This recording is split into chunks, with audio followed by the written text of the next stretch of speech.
El laboratorio privado de la clínica olía a alcohol isopropílico, ozono y café rancio. Era un espacio aséptico, iluminado por luces fluorescentes blancas que hacían que las ojeras de Catalina se vieran aún más profundas. Afuera, la madrugada seguía su curso, ajena a la tormenta que estaba a punto de desatarse dentro de esas 4 paredes blancas. Catalina llevaba bata blanca y lentes de seguridad. Estaba de pie frente a un espectrómetro de masas, observando fijamente la pantalla del monitor, donde decenas de picos y gráficas de colores se formaban lentamente. Se frotó la sien con los dedos enguantados. Estaba agotada. El dolor de haber perdido a Gina, la mujer que poco a poco se había ganado un lugar en la familia, todavía le pesaba en el pecho, pero no tenía tiempo para llorar. La libertad de Sofía dependía de lo que esa máquina le dijera. Detrás de ella, sentados en un sillón de vinilo negro, estaban Bárbara y Carlo. Bárbara tenía las rodillas pegadas al pecho, mordiéndose la uña del dedo pulgar hasta casi hacerse sangrar. Carlo estaba a su lado, sosteniéndole la otra mano, transmitiéndole un calor silencioso pero constante. Ellos habían sido quienes encontraron esa pastilla en el bosque, rastreando los pasos exactos que Gina dio antes de desplomarse. El zumbido de la máquina se detuvo con un pitido agudo. El silencio que siguió fue absoluto. Catalina se acercó al monitor, entrecerrando los ojos. Su respiración se detuvo por un microsegundo. Tecleó un par de comandos, cruzando los datos obtenidos con la base de datos toxicológica internacional. La palabra por coincidencia exacta apareció en la pantalla en letras rojas. Catalina se quitó los lentes de seguridad y los dejó sobre la mesa de acero inoxidable. Sus manos temblaban ligeramente. Jimmy Augu. Cata. Por favor. Suplicó Bárbara, poniéndose de pie de un salto. El corazón le latía con tanta fuerza que sentía que le iba a romper las costillas. ¿Qué es? ¿Es la medicina de Gina? Catalina se giró para mirarlos. Su rostro había perdido todo el color. No, Bobby. No es su medicina. Catalina tragó saliva, buscando las palabras exactas para explicar la monstruosidad que acababa de descubrir. Y definitivamente, no es un error médico, ni una sobredosis accidental. Carlos se levantó, poniéndose al lado de Bárbara, con el ceño fruncido. Entonces, ¿qué demonios le dieron? ¿Catalina? Catalina señaló la pantalla del ordenador. La pastilla que encontraron en el bosque es una cápsula vacía rellenada a mano. El polvo en su interior es un bloqueador neuromuscular sintético altamente sofisticado. Es un derivado modificado de una toxina rarísima. Bárbara la miró con confusión y desesperación. La jerga médica le pasaba por encima de la cabeza. Cata, háblame en español. ¿Qué significa eso? Significa que esto fue un asesinato a medida. Bárbara, dijo Catalina, y la crudeza de sus palabras golpeó a la joven como un puñetazo en el estómago. Gina sufría de miastenia gravis. Su sistema nervioso ya estaba comprometido.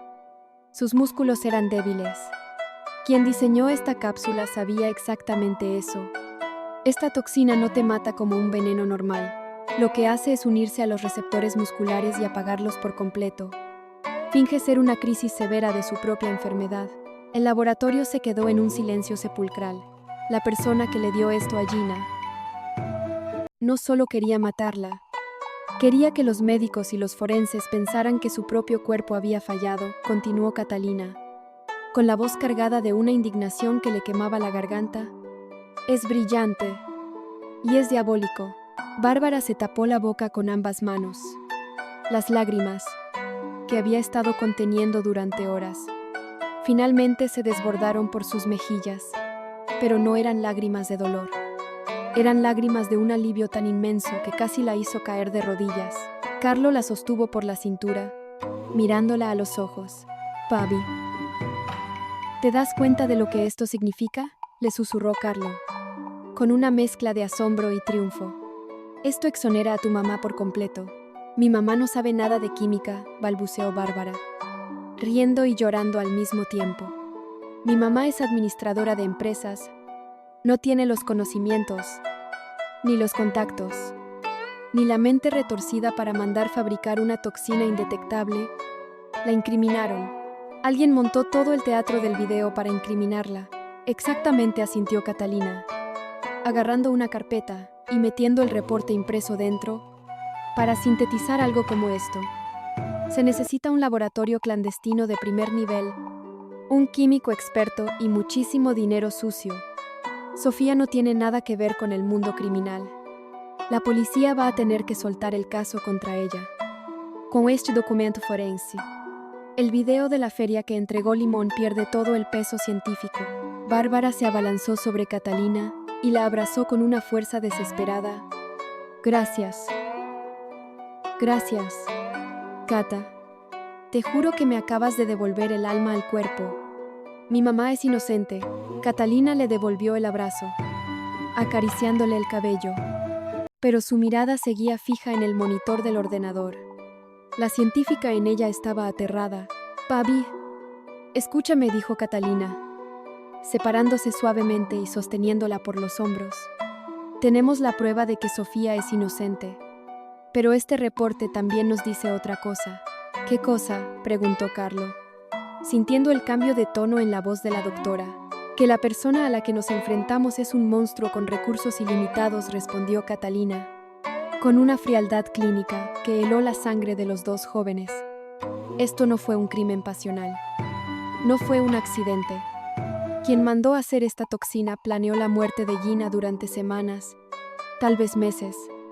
Y si tuvieron el poder para crear este veneno y para trucar las cámaras y los testigos, significa que la familia Peralta Avitia está bajo el ataque de un sindicato profesional. Bárbara miró la carpeta blanca sobre la mesa. Su madre, Sofía, acababa de salir en libertad condicional gracias a la declaración de Franco, pero legalmente seguía siendo la principal sospechosa. Ahora tenían el arma para limpiar su nombre. Sin embargo, el miedo se instaló en el fondo de su estómago.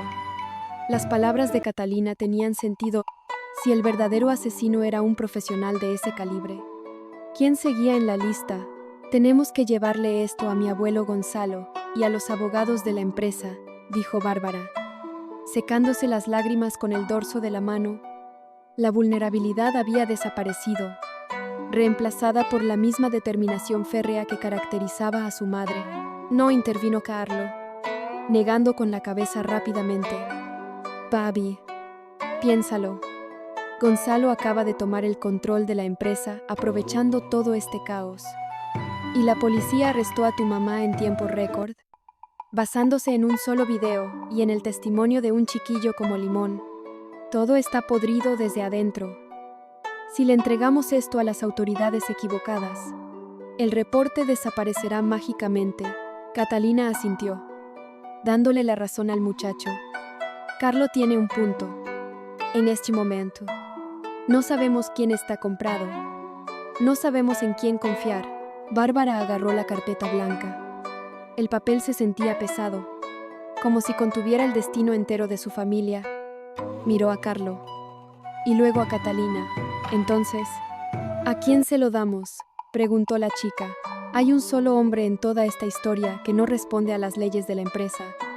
Ni a Gonzalo, ni a la policía, dijo Carlo, con una seriedad absoluta. Y es el único que estaría dispuesto a quemar la ciudad entera para encontrar al químico que fabricó esto. Bárbara entendió de inmediato. Franco Gallardo. Exacto. Tenemos que darle este reporte a Franco. Él sabrá en qué callejones oscuros buscar para rastrear la toxina.